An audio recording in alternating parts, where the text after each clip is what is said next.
এবার পাকিস্তান বা চীনের ভারতের দিকে মুখ তুলে তাকাতে দুবার ভাবতে হবে। রাশিয়া ভারতকে Su-57E ফাইটার দিতে আগ্রহী। ভারত কি তাহলে অদম্য হবে বিশ্বের শক্তিধর দেশ? অপারেশন সিঁদুরের পর গোটা বিশ্ব দেখেছে ভারতের শক্তি, হারে হারে টের পেয়েছে পাকিস্তান। এবার ভারতের সংগ্রহে এই অ্যাসেট ঢুকলেই আকাশপথে শত্রুকে বিনষ্ট করতে লাগবে কয়েক সেকেন্ড। দেখুন রাশিয়া কি দিতে চেয়েছে।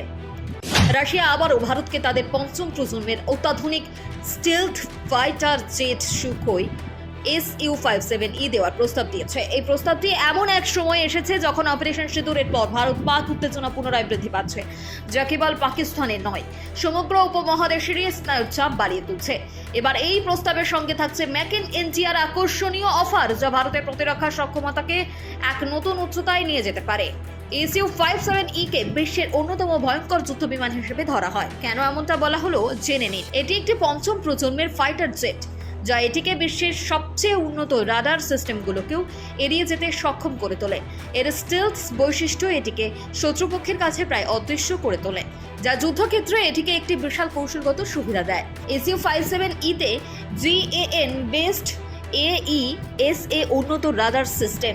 এই অত্যাধুনিক রাডার সিস্টেম উচ্চতর শনাক্তকরণ ক্ষমতা এবং নির্ভুলতা পাইলটকে দ্রুত এবং কার্যকর সিদ্ধান্ত নিতে সহায়তা করে। এই ফাইটার জেটে ভারতের দেশীয় প্রযুক্তিতে তৈরি বিভিন্ন ধরনের মিসাইল ফিট করা যাবে। এটি এয়ার টু এয়ার এবং এয়ার টু সারফেস উভয় প্রকারের মিসাইল বহন করতে সক্ষম। রাশিয়ার দাবি Su-57E খারাপ দৃশ্যমানতা বা প্রতিকূল আবহাওয়াতেও যুদ্ধ পরিচালনার জন্য অত্যন্ত উপযোগী করে তোলে।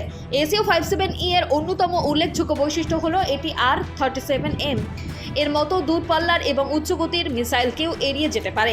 রাশিয়ার দাবি অনুযায়ী Su-57E রাফালের মতো শক্তিশালী যুদ্ধবিমানকেও টেক্কা দিতে সক্ষম। এর উন্নত প্রযুক্তি স্টেলথ ক্ষমতা এবং যুদ্ধ পরিচালনার সক্ষমতা কয়েকগুণ বাড়িয়ে দেয়। বলা ভালো, এবার রাশিয়ার Su-57E অফারে মেক ইন ইন্ডিয়া উপাদান যুক্ত হওয়ার এর গুরুত্ব আরও বেড়েছে। এই যুদ্ধ বিমানের যন্ত্রাংশ ভারতে তৈরি হওয়ার ফলে বিদেশের উপর ভারতের নির্ভরতা কমবে। এটি কেবল বৈদেশিক মুদ্রা সাশ্রয় করবে না, বরং ভারতের প্রতিরক্ষা শিল্পকে শক্তিশালী করবে, প্রযুক্তিগত স্বয়ংসম্পূর্ণতার দিকে এক ধাপ এগিয়ে নিয়ে যাবে। সামরিক বিশেষজ্ঞরা মনে করছেন, যদি ভারতের Su-57E ফাইটার জেট পায় তবে এর প্রতিরক্ষা শক্তি বহুগুণ বৃদ্ধি পাবে। এটি ভারতের বিমান বাহিনীর যুদ্ধ সক্ষমতাকে এক নতুন মাত্রায় নিয়ে যাবে, যা পাকিস্তানের মতো প্রতিবেশীদের উপর কৌশলগত চাপ বাড়াবে। সেই সঙ্গে এই উপমহাদেশে ভারতের সামরিক শ্রেষ্ঠত্বকে সুদৃঢ় করবে। অত্যাধুনিক স্টিলথ প্রযুক্তি, উন্নত রাডার সিস্টেম এবং বহুমুখী বহনের ক্ষমতা ভারতকে আকাশপথে এক অদম্য শক্তিতে পরিণত করবে, যা যে কোনো সম্ভাব্য শত্রু মোকাবিলায় ভারতকে সক্ষম করে তুলবে।